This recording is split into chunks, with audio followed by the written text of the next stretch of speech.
I'm Erik Naso with Newsshooter.com, and we're at the Atomos booth, and it's NAB 2019. Unbelievable.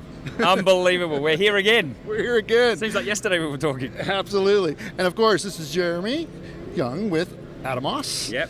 And we have a Shogun 7. You're going to show me a few little new tricks this thing has. Actually, it has a lot of new tricks. But let's start about one I think you're pretty passionate about. Yeah, which is the new zoned backlight. We love this kind of forefront of tech. We're applying it to pro imaging, content creation. Really is a cool thing because we get to discover how the real storytellers, how they might be able to benefit from it. So you're discovering all the time. And we turn this 360 zone backlight on and we analyzed the image, and there was a sun in the corner, and all of a sudden we turned on the zoning and the darks went straight to the kind of shadowy background of the image, and the brights went poof right to the front, and you had this depth of perception that you just don't have on constant backlight screens. Now we've mapped our HDR curves very well, very similar to kind of Dolby's approach. We're testing and we don't have Dolby Vision on our screen, so I just want to make that clear because we had a Dolby Vision announcement, but that announcement is playing out from the RAW or ProRes files out to a TV and handshaking with the TV, so we'll get to that in a minute. But in general, this is a really high quality kind of representation of the image, and it should allow wide color, wide dynamic range, wide brightness range, cameras and sensors to really be used in a much more efficient and I think creative way, because they'll be able to see the depth of field that they can achieve, and therefore lighting isn't such a guess as to what they might be able to get at the end on some of these new TVs that are also zoned backlights, right? So we're shooting on that, we're watching on that. Let's marry those two things up is our theory. Now, it's not a brand new panel, but it's a brand new technology with the backlight. Correct. So we're using the same panel that we've had for the last 2 or 3 years with Shogun, Inferno, and Flames. And obviously they've been at 1500 nits, but the backlight's always on. So we gave you some adjustments so you could see the highlights and you could see the shadows, but you could never have both of them turned on because you had to choose where that backlight was sitting, and it was an edge-lit backlight. This is now direct LEDs behind the screen, shooting through the LCD, which is the same LCD, and it's a very high-quality LCD. Everyone's loved it for a long time. We still believe it's the best one we can commercialize. And then we developed the analysis on the way in of mapping the profile across those 360 zones and turning on the zones that are required for the bright areas, and reducing them to an intensity of 10% for some grey areas. And we've got 1 million levels to play with for each of those, for that dynamic range. And it's really cool. And what does it mean? And I've shown you a few things. What are you seeing with that guy and that? What do you think's different? I showed you on the Inferno. Oh, definitely more in the shadows. It's popping up a little bit, but it doesn't look muddy. It looks like it's kind of brightening it up a little bit, but not too much. But it adds a little more depth. And only in the areas that you probably expect it to from when you saw it. So it really is capturing a lot more of what you're seeing. And then I showed you this other one, which was a rose shot. And just the detail in some of the meniscus on the water on this shot. This was a red log, super wide color gamut, wide dynamic range. So we can really pop this out of the screen. So you get this kind of almost 3D effect. But it's how that we normally see things, but we haven't been able to look at it on a monitor. All right, awesome. Let's talk a little bit about inputs. Had a few questions from folks that are asking about, is it possible to record more than one camera at the same time? Because this is really great that you have a live switcher built into this. Yes. So we have 5 streams capability in HD, 2 streams in 4K 30. Simultaneously. Well, 4K 30 is the dual link capability over. We may be able to do 2 4K streams, but we haven't gone down that road of testing yet. Technically could be capable, but you never know in your architecture if you've stumped yourself along the way. But so we're definitely investigating that. But you can do 5 streams of HD 60p, which is what most people are doing for multicam today. And you got 4 inputs and your program stream. You switch on the screen, and we can do some B-roll later for you so you can show the customers. And on here, you've got 4 or 1 You've got all the controls when you're in the one view to set up the HDR and the focus peaking, etc. properly, where you can see them all and apply those tools across all of them at the same time. So it is pretty cool. Plus an XML is created at the same time for all the switching data, how many crossfades you want, what number of seconds, so that when you get it back into the edit, it basically populates itself, and then you're creating and finishing before you know it. And if you're taking in 2 streams, is that going to add, maybe create 2 separate folders? Yeah. Kind of like organization? Yeah, absolutely. Well, the organization.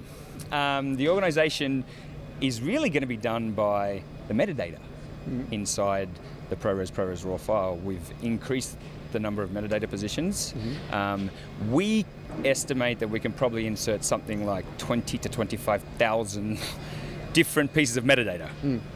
And you'll see some very cool integration with lots of third-party devices, radio, communication devices for audio, lighting information, what they did on set at the time, when you change the Kelvin of this. Wouldn't it be great to know what that was happening? Now we're capturing raw. With that metadata, then you can start to make big choices. And I think everyone is starting to see that vision of raw into HDR workflow and finishing. Metadata is a huge part of that. A lot of people talk about metadata and a lot of, I think, misinformation about ProRes Raw's metadata. It's not a sidecar file, it's in the .mov, it can be time-based, it's lens data, it's stabilization data, it's camera information, it's the recorder information, it's separate app information, all can go into that container. There's no sidecar, I can never lose it. Isn't that a good thing? Yeah, totally. Thing? I mean, I go back to some of my projects and I'm wondering, it's easy to remember what you shot yesterday, but you go back a month later, 2 months later, and you're like, what lens did I use, or what was my f-stop, or what was my ISO? This is all going to be in that raw ProRes file. And there's a lot of it already in there until this show. Only Final Cut was reading it. Okay, so it was always in there, and now others are reading it. It's amazing for everyone that we can really start to crank up that, and then you add in HDMI ProRes RAW that you covered very well for us. Thank you.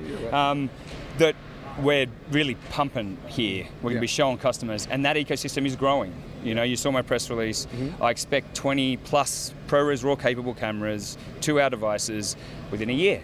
There's already 12 or 13. So we're really on that path, and I see customers, asking for their small mirrorless cameras to do this. There's a company that begins with an A and ends with an E. It isn't quite there yet with it, and everyone seems to want that guy to do this. What do you think? What do you think is holding that up? I think probably just it's a pretty big engine.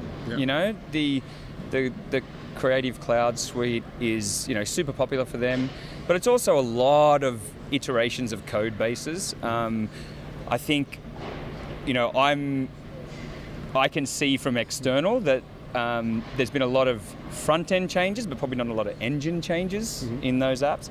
And I think it probably takes them a little bit longer than maybe some others to implement. But when they do, they always do it very well.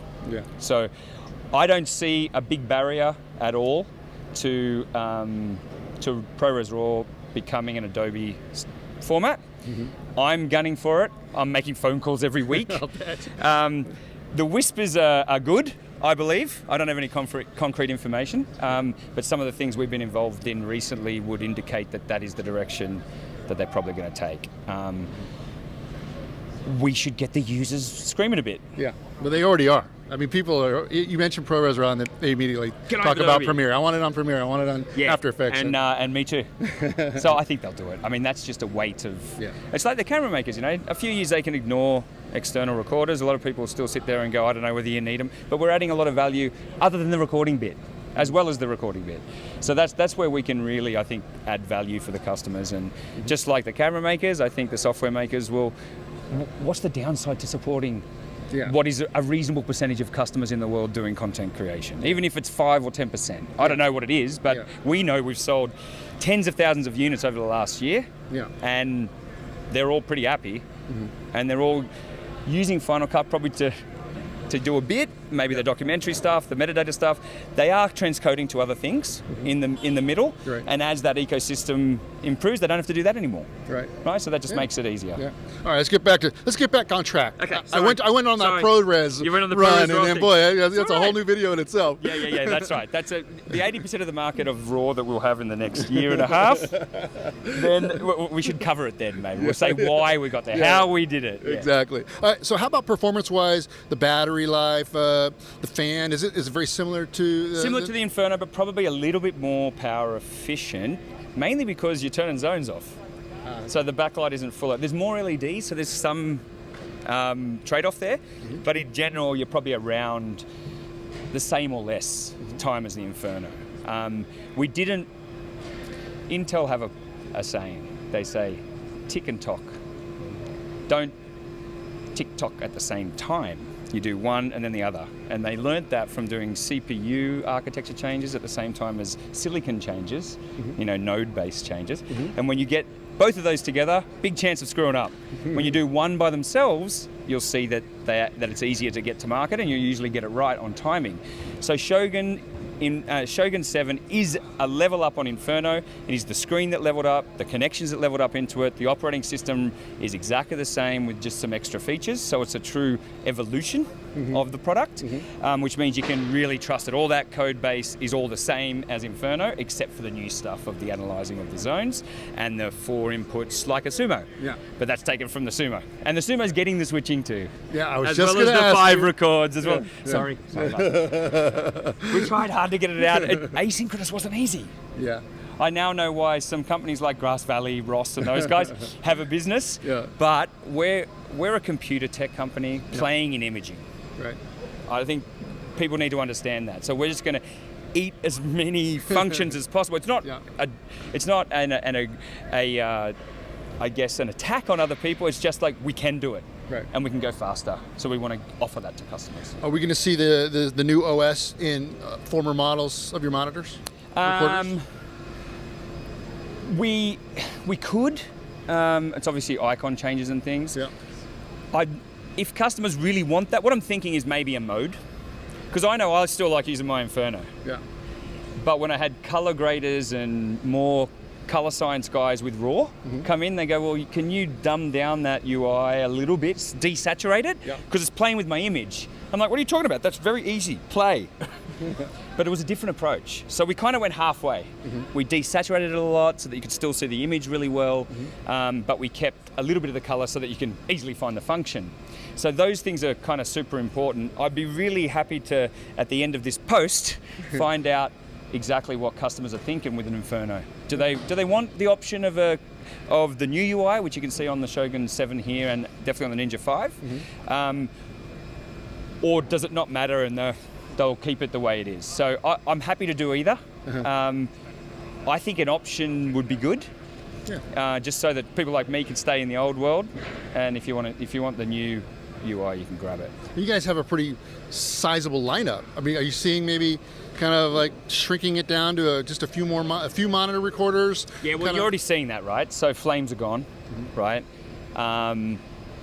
You're also seeing us extend into monitor only, which is a whole lineup, right? And then you're seeing us go into larger monitors.